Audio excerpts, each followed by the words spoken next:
Are you a heart centered female entrepreneur who, when you have an opportunity to have a one on one sales conversation with your ideal client, you start wondering, what should I say? What should I ask?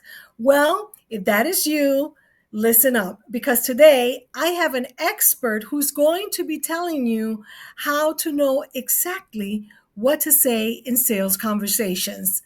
Hello, my name is Evie Diaz, and I am the expert on the simplest method of manifesting financial freedom, the FAB money scripting method. I'm a financial empowerment speaker and financial trauma healer. And today I am so grateful and delighted that we have this amazing, wonderful woman joining us as an expert guest speaker at this year's MoneyFest 2025. And I want you to listen up, get your notebook out, and be ready. And before I introduce her, I want to make sure that if you're watching on YouTube, make sure you subscribe. That way you never miss when I go live. And wherever you're watching, make sure you tell us your name, a little bit about your business, and where you're tuning in from. Where are you on social media? And where in the world are you? And just thank you for tuning in. And now, without further ado, let me welcome Nicole Kramer. Hello, Nicole. Hello, Evie. I'm so excited to be here. I am so excited that you said yes to sharing your wisdom and your expertise with our community of heart centered female entrepreneurs that we call fabpreneurs. And today I have the pleasure of introducing you to those women. And can you tell us a little bit about your background so that everyone feels like they know you? Yeah. Well, I'm so grateful that we are in a community of heart centered, kick ass women because I think that that's what's going to change the world. And I have this t shirt that I did a photo shoot in many years ago, and it literally is Women Will Change the World. And I think that it's a great Okay. opportunity for all of us. And my journey started many years ago when I left a 15-year high school math teaching career and I went into sales. And I had a lot of fears around being that salesy, pushy salesperson. So even though I electively put myself in a sales situation, I did not want to come across in any way like that version of what we all have in our head, right? And I did have a goal though. I wanted to be the number one salesperson in the country because I had a really good friend at the time, and he was number one in his company. And come on, ladies, if he can do it, I can do it. Right. I So love that was that. my Yeah. goal. I was like, I want to be number one, but I don't want to be salesy. And so therein started the challenge for me. How can I do this in a way that feels really good and stays true to who I am, being a heart-centered person who really cares about people? And I figured out how to do it. And I did become number one. And when I realized, oh my God, it really is true. You really can do it in a way that feels good, where you really genuinely care about the people that you're helping. I wanted everybody to know about it.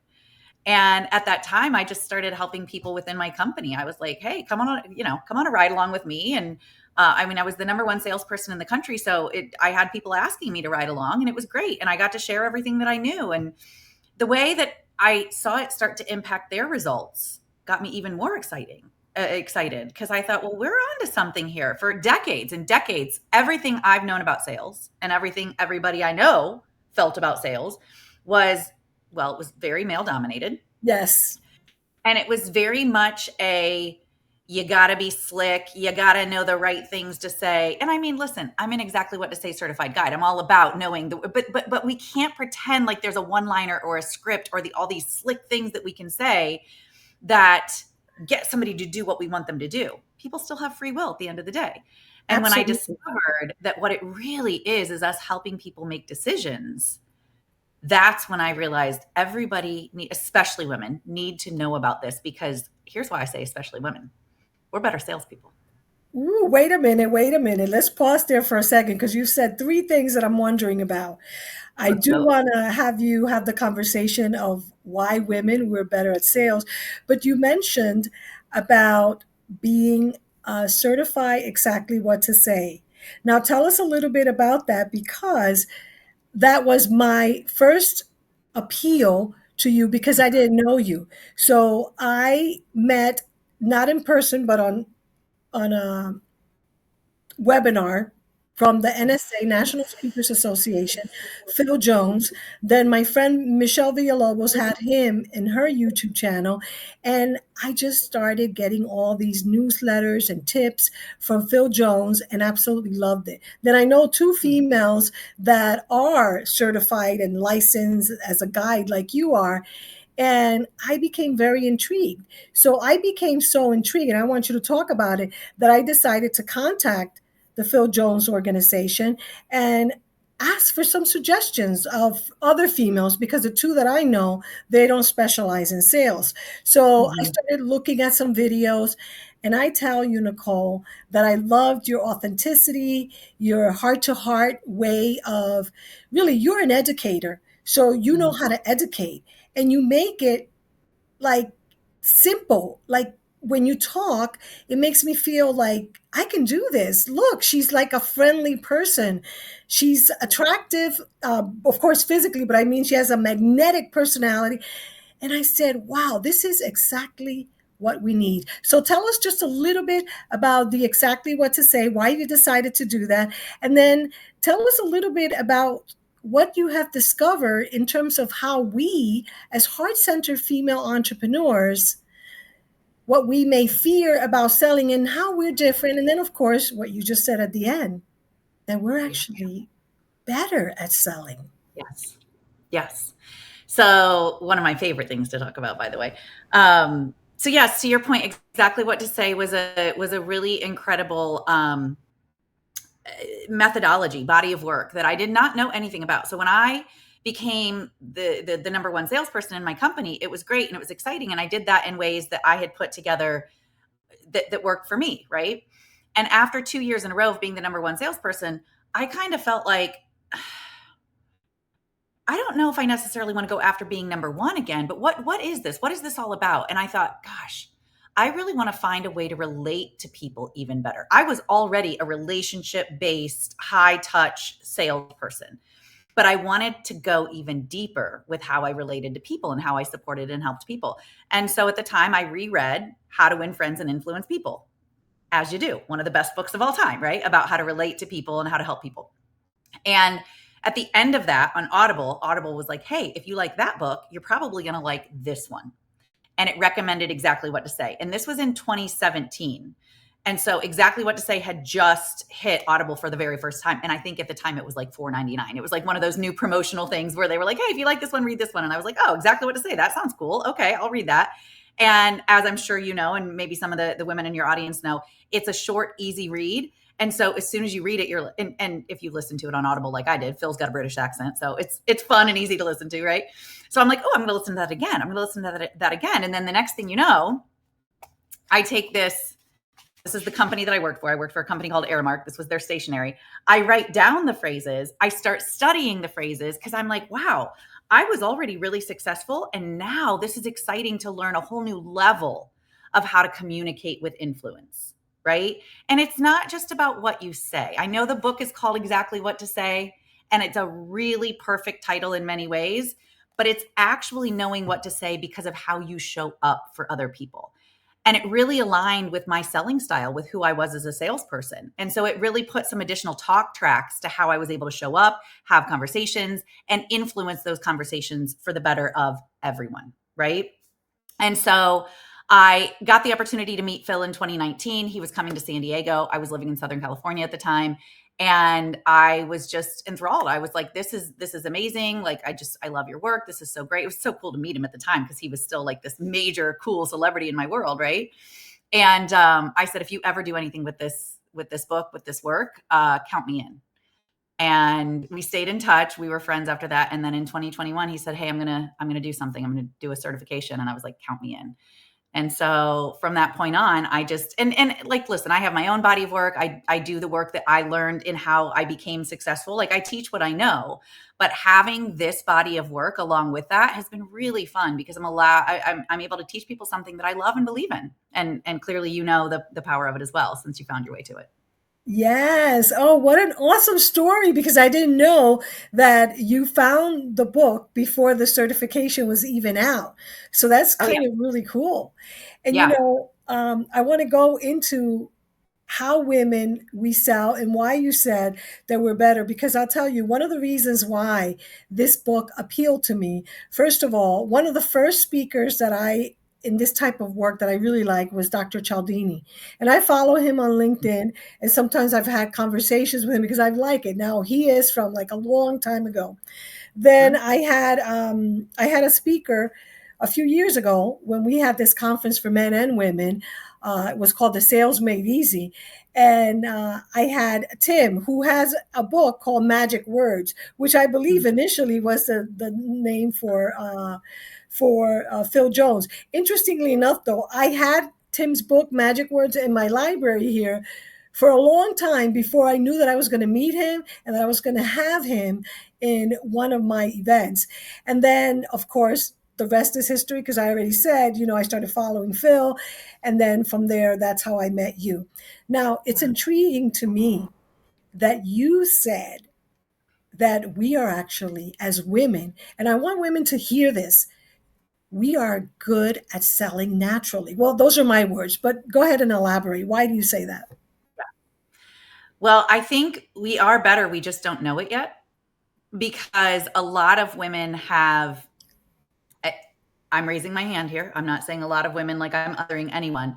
We have fears and reservations about how we come across. It's very important to us that we wouldn't be that pushy, salesy salesperson.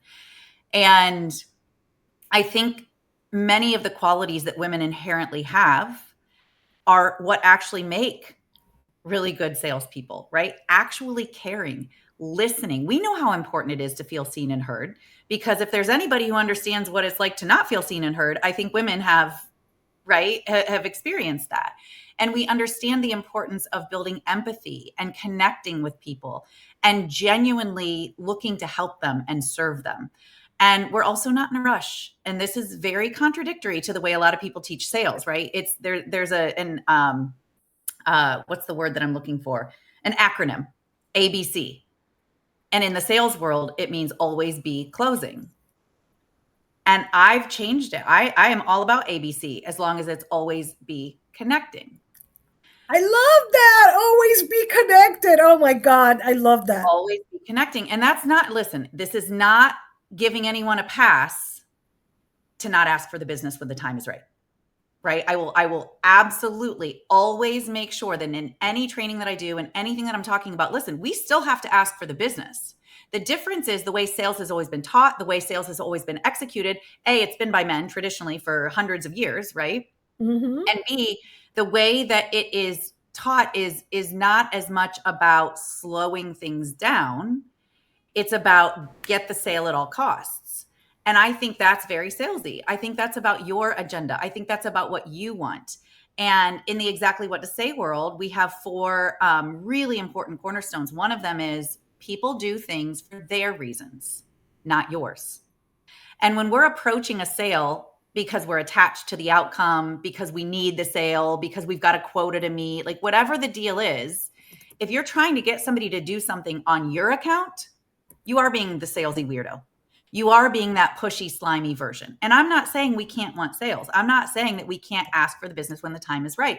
But I think that's a big piece that women are willing to do is really genuinely slow things down, be curious. That's naturally something that we're a lot better at. Ask great questions. Like if I were to, and Phil's a genius, so I wouldn't do this, but if I were to rename his book, I would call it exactly what to ask.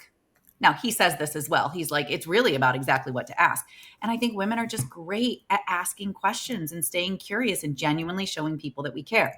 So, all of those things together, I think, make a new way of selling that we've never really seen before because we've been able, and when I say we, whoever was selling, whoever was doing, we've been able to get away with being more salesy. We've been able to get away with maybe not having the consumer's best interest in mind because we didn't have the level of visibility that we have now. But the way the world works, everything's visible, everything's out there in the open. And so buyers are a lot more savvy. They're also a lot more cautious. We're in a trust recession. We're in a time where people are not just jumping on board right away. They're taking more time to make decisions. And so I think when we're pressuring somebody to make a decision, And again, I could go down so many paths with this. I think there is a time and a place to hold somebody accountable to a decision that they've said that they want to make. But when you're just talking about having a conversation with somebody and making the sale, slowing it down and caring about what they want and what's important to them is actually the best way to have influence and make the sale. And I think sometimes people are too quick to try to get married on the first date. Yes. That's what I Yes. always say. Stop trying to get married on the first date. Like you can have a second date and a third date and a fourth date. And it's probably a really good idea that you do so that you can get to know that person and they can get to know you to further explore if this is the right next step. Absolutely. It's such a great reminder. And, I want you to just kind of surmise or summarize, same word, um, what women have to look forward to when you come to spread some of your wisdom with us in a week from today, because we are going into MoneyFest a week from today. And I know that this particular topic, every year I make it a point to have something related to sales, because it seems that there's always a need. There's always more to learn, or so it seems. Maybe not. Maybe you'll be the last time that we have to ask someone. But can you tell us a little bit about what we have to look forward to by learning from you this coming Friday and Saturday, October 31st? Yes, ladies, Halloween, but we're going to come dressed. If you want to dress as anything, come dress as what we call our financially free fabpreneur future self. That is, come in the identity of your financially free, fabulous entrepreneurial woman that you are intending to be. And so, what do they have to look forward to next week? Well, I love that we are very clear that sales is it's the building block of what you're going to do with the money that you make, right? Like that's how we make more money. That's how we give ourselves a raise. But what has to be in place before sales can be made is trust and connection. So what we're going to be talking about next week and what I'm going to be presenting are the things that have to be there in order to earn trust, in addition to knowing how to slow things down and earn trust and build rapport in the conversation. I'm going to be sharing some really powerful questions that you can ask. Like I said, it's exactly what to ask is how we want to approach these conversations. And I'm going to share 3 really powerful questions live together when I'm presenting. And then I also have a gift to share with everybody that will be some additional questions that you can use to close more deals and be more confident in your sales conversations. I love that. And it's interesting because I've heard a lot. You mentioned a word, the trust economy or recession. How did you put it? Mhm, Recession? mhm, The trust mhm, recession. And you mentioned the word connection, because, mhm, every Thursday at 4 o'clock Eastern time, I do networking, but I don't like calling it networking. I call it Fabpreneurs Community Connections. And the mhm. reason is because I believe that we want to connect. And you just said that. So I know that said to recap, but I must ask you about that, about the importance of connection, and exactly what does it mean that we are in a trust recession, and why that is so important for us to understand that. Yeah. We are in a place where trust takes a lot longer to build. Like I said, consumers are a lot more savvy. They're a lot more suspicious about certain things where they're going to put their intentions and their investments.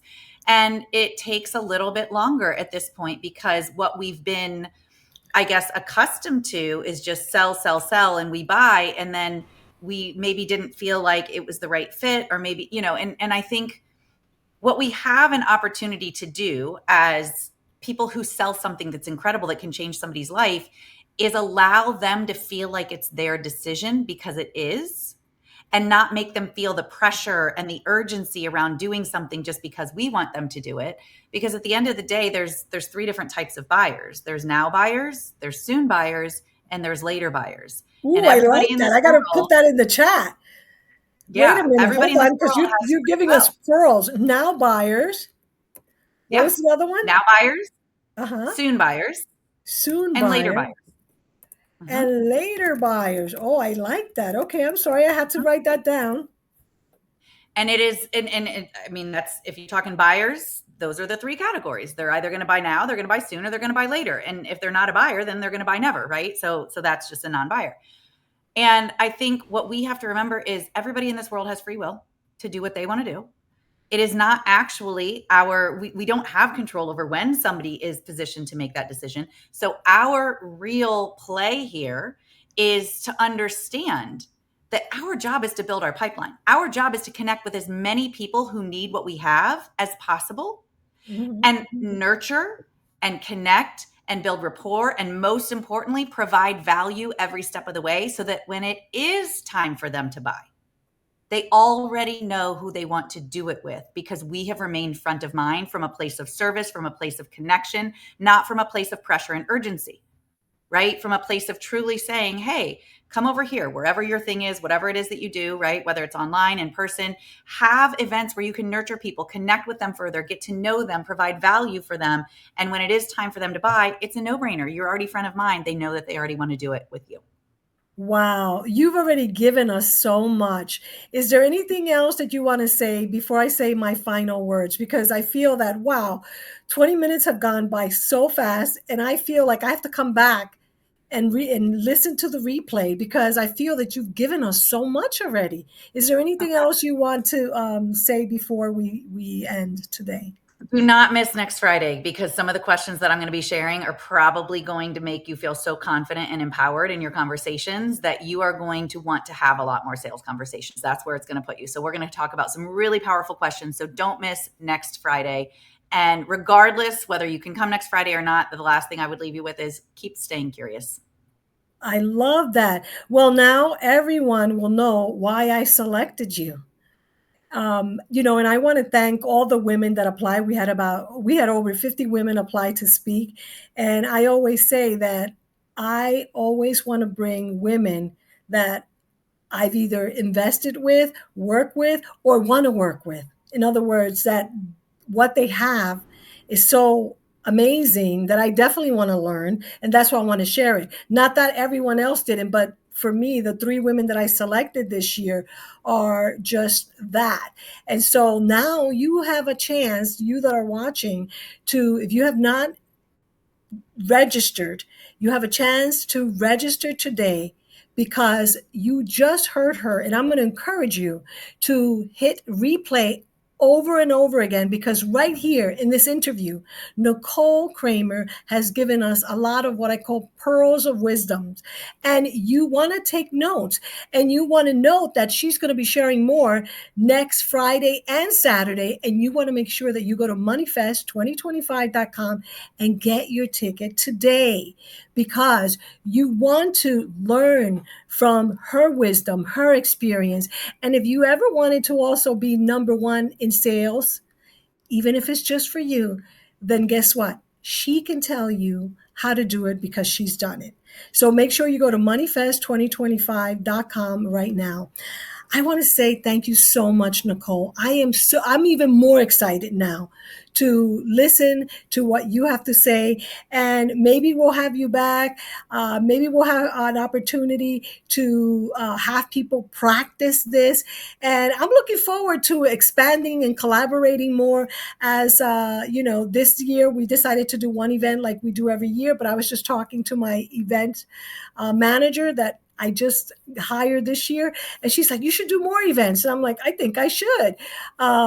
So I'm excited that I have an opportunity to get to know you more, learn from you, and more importantly, share you with anyone and everyone that I can, because I think that what you have to offer is immensely valuable to heart center female entrepreneurs who sometimes feel that sales is such a task that they miss the mark. And let me tell you, the way you put it today, you spoke with such levity that it makes me feel like, geez, there's nothing to this. And I love that. So I want to thank you from my heart to yours. I appreciate you, and I look forward to next weekend learning from you and continuing on to share your expertise wherever I can. Thank you so much. Thank you, Evie. It was so fun to be here. See you Thank all next you. Friday. Yay. See you next Friday. Bye.